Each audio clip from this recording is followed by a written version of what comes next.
Welcome to the next marker. I'm Eric, And I'm Nick. and This is our first stab at a podcast. that's right. This is definitely going to be awkward, Yep. as we can already tell.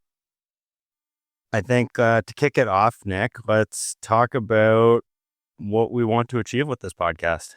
Yeah, I think from the beginning, we've always been kind of pushing the boundaries and doing the uncomfortableness. And that's kind of the goal of this is to put it out there, not only just for content, but also to kind of document our journey. We don't really know what we're doing, didn't know what we were doing, and we're kind of building something cool and want to kind of, take it out, put it in the open and kind of show our success and failures and what's worked and kind of some of the fun stories we've done along the way. Yeah, and I know we've been talking about this for a little bit. Part of the uncomfortableness is what drew us to doing it. Kind of like everything we've done with RentalTide. Yeah. There's a lot of uncertainty all the time, but as you put reps in, it gets easier. It works better. You understand. You level up essentially. Yeah. So I think that's what we're trying to achieve here. So to continue on, why don't you tell us a little bit about RentalTide? What is RentalTide at its core? Yeah. So, at our core, our slogan is beyond bookings, but at our core, we are strictly a booking platform that we're mostly focusing on marinas at this point in time, but we do have some customers and pretty much anything that requires booking is our core product.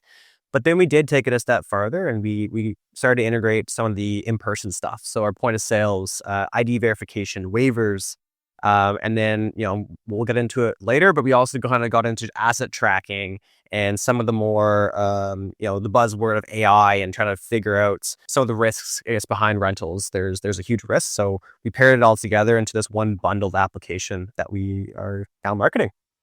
Yeah, just to expand on that, I think, when we did start out, we were, like you said, a booking platform, and just talking to customers, the needs of the platform expanded. Yes. And you and the development team have done a really good job at taking a whole bunch of different features and functions and making it usable and very, very powerful for operators to help manage their daily operations. So yeah, maybe the segue to that is we should probably do a bit of introduction of who we are and kind of how we got to the point of RentalTide. So Why don't you kick us off? all right, well, my name's Nick. I started a company called WetRentals back in 2020. That was kind of my introduction to the boat rental world, at least. It was during COVID, so there wasn't a lot to do. So it was kind of inherently successful just based on not having a lot to do during COVID. But, boat rental was fairly buzzword of social distancing. It was great. You could hop on a Sea-Doo and go out and no one really cared. So bought a couple Sea-Doos, started renting them and was thinking, how do I grow a boat rental business without owning 100 trucks and 100 trailers? So I, by trade, I'm a developer. So I said, okay, let's build a platform. So I built out WetRentals, and it, picked up a bit of steam there. And then, over some beers, I was asking Eric, like, would you like to help me build a marketplace? Because marketplaces have, it's inherently hard. You have to balance how many boats you have on your platform and how many customers you have. If you have more or less of either of those and it doesn't balance, you have someone who's upset. So I kind of challenged Eric and It's funny when you did come to me with and showed WetRentals, it looked phenomenal. I loved it. The product was great. And when you asked me to help, I kind of said, what do you want me to do? Knock on people's door and say, put your boat on this marketplace or rent from our marketplace? Yeah. And I'm not a marketer by trade. I don't know much about it, so I didn't see a lot of value to help. But just to introduce myself, I'm Eric, one of the co-founders at RentalTide. Throughout my life, I was doing various jobs. So I did construction. I worked in restaurants for a lot of years, and then I was in tech sales, and that's how we met. yeah, and I think from the WetRental side too, you said, okay, how do I market this to a business from B to B to C, right? And right, that's right. So you said, I kind of challenged you with the question of, why don't you start selling this to businesses? Yeah. People with 10, 20, 50, 100 boats. I think the answer was the fees on the marketplace are just not sustainable for businesses to move their operations. Yeah, like on the white rental side, we take up to 35%, right? Because we're doing the customer support, the marketing, like, supporting all these customers and hosts from top to bottom, right? So we have to inherently take quite a bit more percentage. Where these marinas, their legacy software is either charging them a monthly fee or somewhere between 5 and 8% per transaction range, right? So it was a challenge to, like, how do we get it down to that, economically get it down to that price. Right. And so to segue into that, kind of after that initial conversation and the idea, how did things get started? Yeah, so I think that's kind of a fun story. So one of my first investors and one of the employees at the time, we went for dinner, and we were at a local company here in Ottawa called Jack Astor's, and they have those placemats, with the crayons. You go and draw on them, right? And the investor actually said, like, why aren't you doing this, right? And we put our heads together and we actually storyboarded it out on that placemat, and I actually still have it to this day somewhere, because it was the original framework of, like, how do we take, WetRentals has the technology. How do we bring this technology and offer it to the marinas? Because no one else in their space was doing these ID verifications or automatic damage deposits or waivers online. They were just kind of more of a legacy, just online booking platform. So we wanted to take all that tech, bring it into one. So we storyboarded the entire thing, and I kind of went home and went nuts, right? So I took some of the tech and built a pretty solid proof of concept. And I think that's when I kind of passed it off to you and said, hey, Eric, I know we were chatting a couple weeks back, but here's a proof of concept. What do you think? That's right. When you said that and I took a look, it looked fantastic. So then the next step for us was to call marinas and say, this is what we have. Would love if you would take a look and get your feedback on it. I think that's a key start too, right? We didn't go build a full product and go market it. We wanted to find a partner who was like medium to large size business in the industry, who was experiencing the problems that we thought they had, and then kind of tailor a solution to them, which... Yeah. And when we landed, actually a couple weeks after the initial product, we landed a meeting with a medium large company. We sat down and pitched them what we had, pitched them where we wanted to go. They actually said, we've been looking for a solution like this for years, which was great. We felt this is fantastic. We're in. It was instant validation. It was instant validation. Then they said, they said, we would love to give this a try, but you have A, B, C, and D done.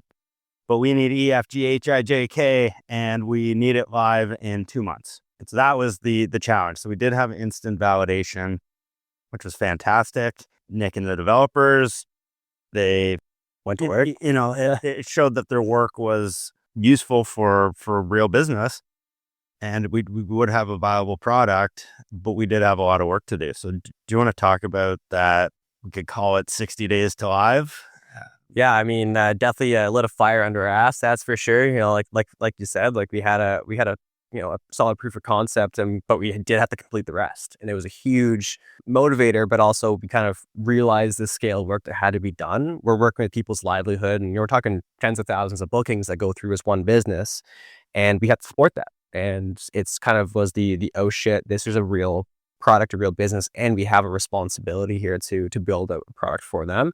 And I'm a firm believer you kind of have one shot, right? And if we didn't build it properly, we were done. Like, we couldn't do it. So the timeline was there. It was probably a bit of an unrealistic timeline, but we knew that we could probably make it happen. So we put our heads together. And one thing I think that across the entire team, we're very good at, we have our skill sets, right? So there's 4, now 5 co-founders. At the time, the 4 of us, there's 3 developers, and then there was Eric as well. So the 3 developers, we kind of put our heads together, and we started building the core functions while kind of Eric went out and talked and said, okay, what do you actually need? Let me actually kind of figure out the exact requirements. Yeah. And that was like you said, we did that very well, where people will always give you what they think the solution should be. Yeah. And we always go back and say, what problem are they having that needs solved? Yeah.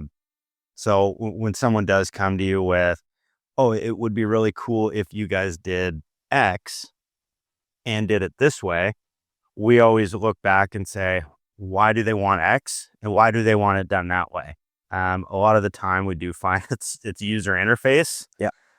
So the functionality of the feature, as long as it solves the problem they're looking for and it's where they think it should be in the platform, it gets done. Yeah, I think that's a core thing that a lot of businesses may do wrong from the early stages is they'll spend so much time on the UI, not necessarily the functionality, right? Right. But we spend a lot of time on, well, first of all, the back end, so building a really solid product on the back end, and then working that towards the front end. So like we actually did a fun experiment a couple of weeks back where we spun up version 1 of our application, which was only a year ago, maybe even less than a year ago.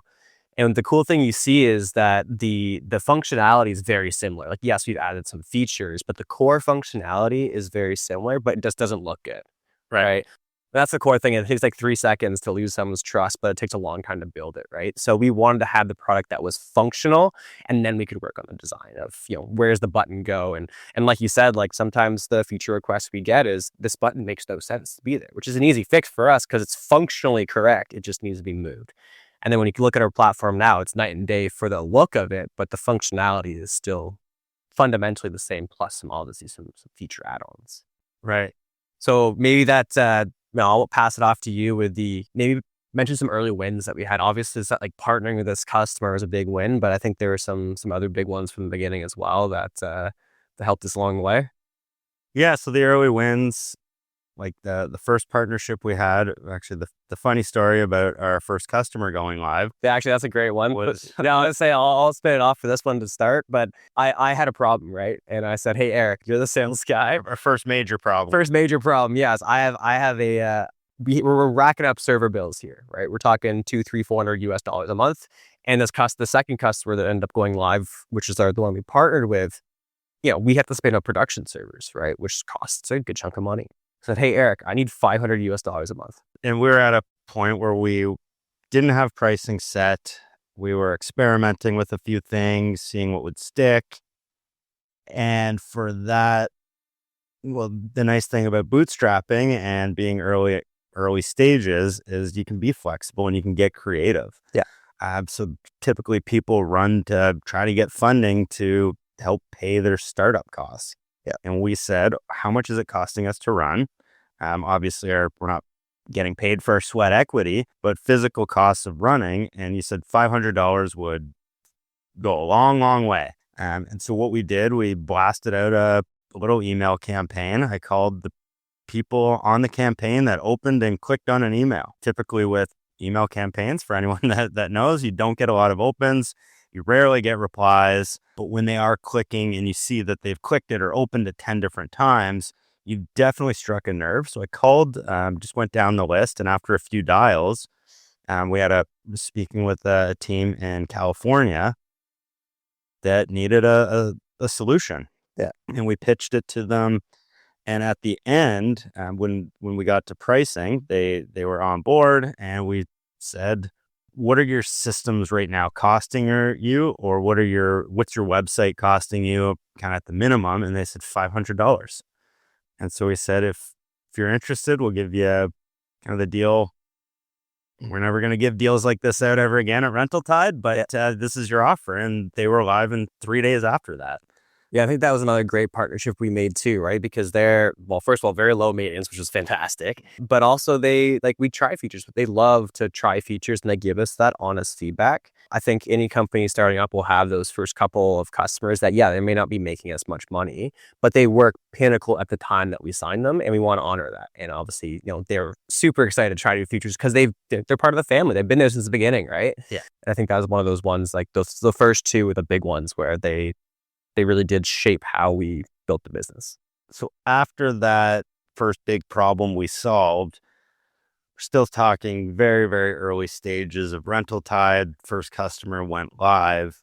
What were challenges that you found with stuff breaking, not working correctly?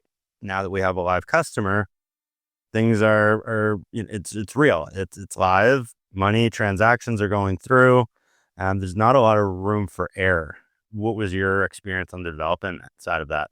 Yeah, I mean, we definitely ran into a couple things. So our first customer went live before finishing that partnership or finishing the development work for that partner. So I think the platform was changing very, very quickly. We were a little humbled, I think, on some things that we thought were fantastic. They gave us some very honest feedback saying this makes no sense. We kind of just pull up your pants and whatever, and you say, yeah, that makes sense. Let's build it, right? So we very much tailored our platform to those first two customers, and especially the larger one, because they had a massive operation, and if it works for them, then it's going to work for someone else. That partnership, I think, was very crucial early on to shape our product. We did definitely run into some issues later on with, we obviously tailored it to one company, and then we had to modify it a bit for everyone else later on. That's obviously a story for another day. But Well, and I think expanding on that, what you and the team do really well is when someone comes and, when we're chatting in the sales process and they would say, this is a deal breaker if you can't do this. We would always take feedback and listen.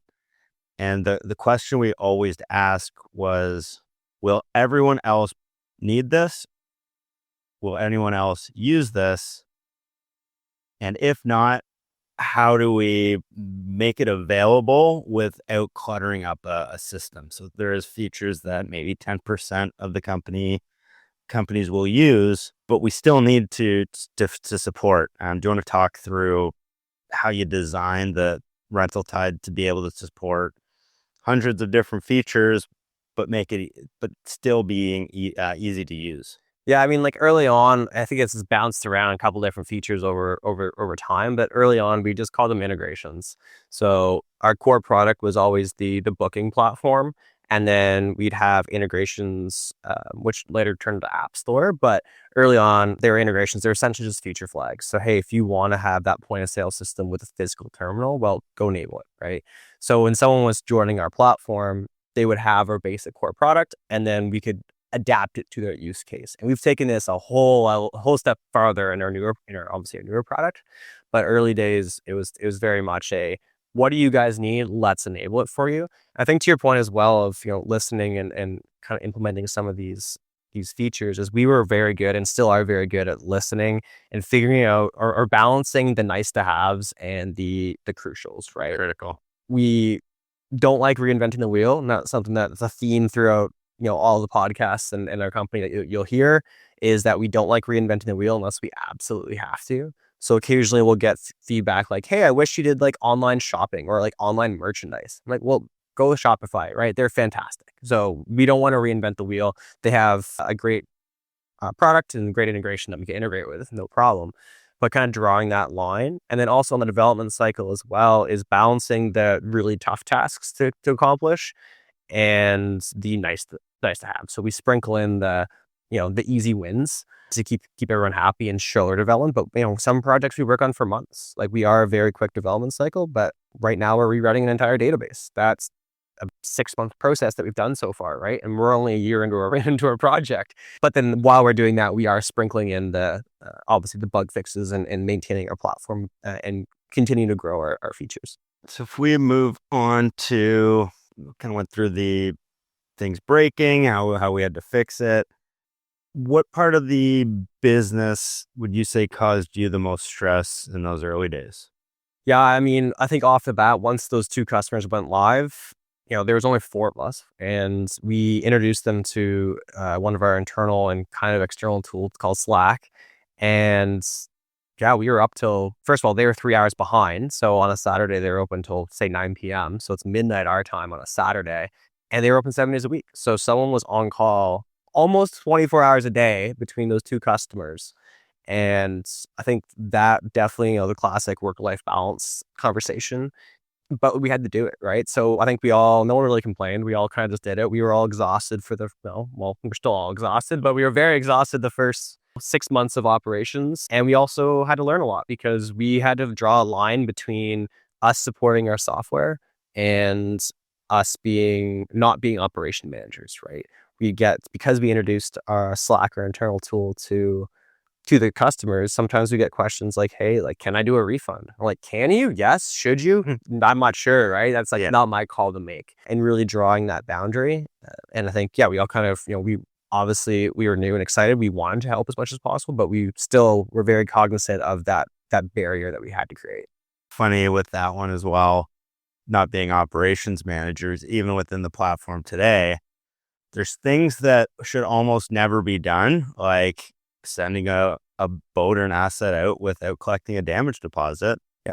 But we make it that it shows up as a big red flag on the screen that says you have not collected a damage deposit. Would you like to proceed? We don't want to make any decisions for the business. We just want to give them the tools. And if they're steering the ship, which usually is in the wrong direction, we'll let them know. But if it's in their best judgment to go ahead with it. Yeah, I think that's a big core difference between like my original, Wet Rentals and RentalTide is with Wet Rentals, we make a lot of the executive decisions ourselves. Where with RentalTide, we are more presenting it to them, right? So we do things like risk scores and like you said, we have barriers to continue along the flow of the booking. And we are not there to make those executive decisions, but we're there to present them with the data. And that was a huge, I think, learning experience as well especially for me, because it's just a very different shift of development where I think I know what's best, but I can't actually make those decisions. Just going back when you're just talking about us doing the customer support through the Slack channel. Do you want to talk about because we do have, when we were starting, it was 4 co-founders. Yeah. Do you want to talk about how we divvied up work and how we took over the roles of literally a full company with 4 people? Yeah, and it's also 4 people working part-time too, right? We all had day jobs that time. And yeah, I think what's really interesting with the 4 of us and now 5 of us is we all kind of, like, we have a really interesting dynamic, right? We all fill each other's voids. And I mean, I think a lot of co-founders will say the same, right? Like if we all have the same skill set, we wouldn't succeed, right? Even within, just like the development side, right? Like we have someone who is a very front-end developer who understands back-end, but likes the front-end side. And then we have someone who is 100% back-end developer, right? Yes, has worked on our front end, but does not like it, right? Like we will do stuff we don't like, obviously, but we know the strengths there. And then obviously, like, I have a good understanding of both front end and back end, and I have some business experience.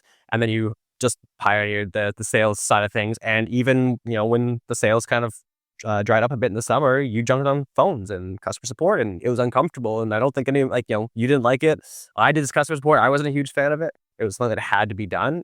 And then I think we found a void as well with our customer success side, right? So we got a pretty solid pipeline going, and we could get the sales down, we get the development down, we can get the post sales okay. So we need to find someone who can do this customer success and get them from sales to onboarded. Yeah, so onboarding has been a pain point for our company, I would say.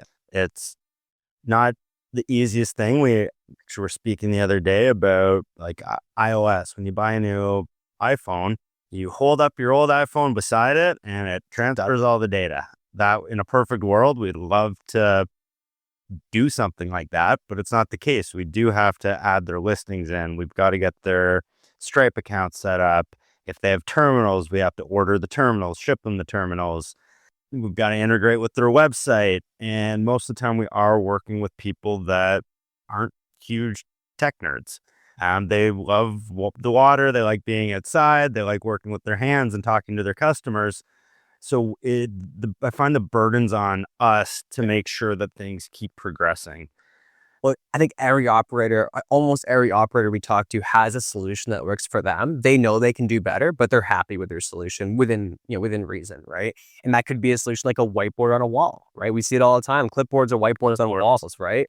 And that works for them, right? They can still do their operations. They know that they should probably bring it online, but they need that barrier to entry to be 0, right? Or next as close to 0 as possible. Like you said, the Apple experience has kind of been in the back of all of our minds since day one. We have an inherently, complicated product by nature, right? We're onboarding, all these different pricing schemes and inventory and point of sale. Like there's a lot of moving pieces. Scheduling is a huge one, right?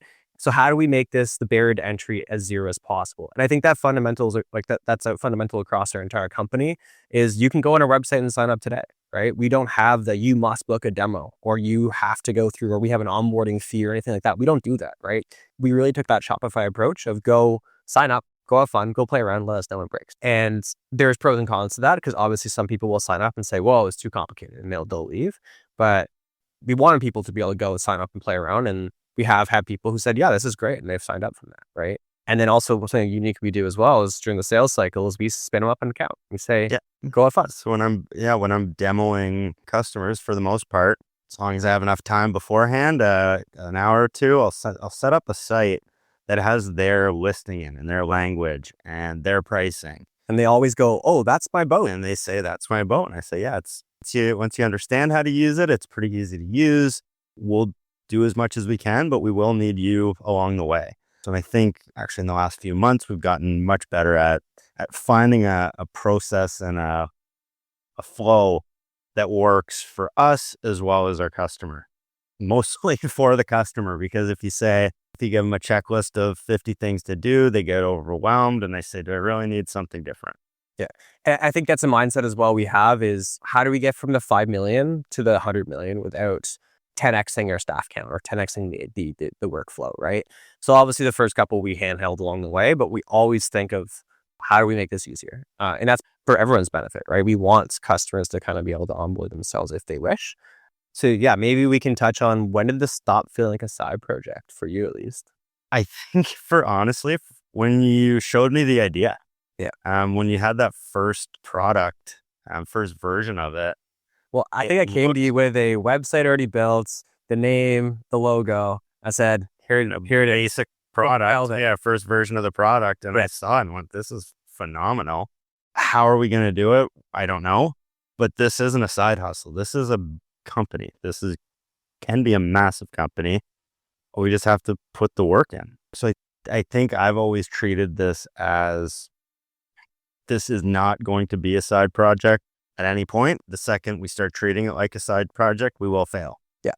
How about yourself? Yeah, I think it was, I've always spun up little websites and ideas. I like to come to people with a semi-solution to really get them kind of interested. And then I think when we had that first phone call, I think we were I was at the Toronto Boat Show when the big customer out west said yes, right? We had a phone call and I think I called you right after, or we might have been on the call actually. And it was like, oh shit, okay, like this is actually real, right? Because I've built a couple companies and they've been semi-successful, but the validation usually takes years, right? Like I was very lucky with WetRentals just based on timing that the validation was fairly quickly, but we're still talking 1 to probably, I think 2 years before I really felt like, okay, like this is a cool kind of idea. Whereas we're talking like weeks of this, right? And we had one of the larger rental operations in Canada come to us and say, "We have a problem and I think you can solve it. And we're willing to take that bet on you." Right. As a company that is like a week old or 2 weeks old, right? Yeah. Yes, we had some credibility because of the wet rental side and we had some experience. I think they heard of us before through wet rentals, but still, it's like we were very transparent of like, this is a new product and you guys are taking a bet on us. And they did, right? Probably talk a lot more about that in future episodes, but it was it was a terrifying, reality of like this. It's obviously exciting, but it's like we actually have to build something that is going to support their operation.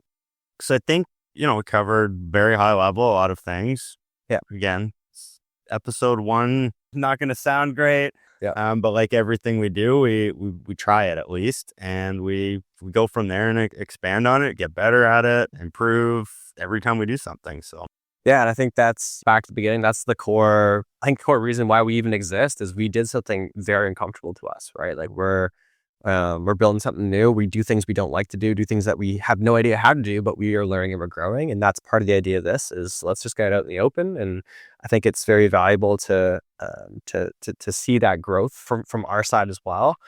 But also like, hopefully this helps someone right along the way. If anyone's actually listening to this, that's a part of the goal is it is terrifying to start a business and you will make mistakes. And if we can help you push you across the line to become an entrepreneur or actually start a company or help with this problem you may be running into or help you avoid something that, we ran into. We've run into a lot of roadblocks and we maybe had some creative ways to get around it, but that's part of the entrepreneurship side of things. So yeah, I think that's kind of what you can expect from here on out is hopefully get a little better and a little less uncomfortable for us, but it's exciting for us too, or we're learning and growing. And let us know, I guess, if you have any feedback from us or any ideas, want us to talk about anything, then definitely let us know. But great. All right.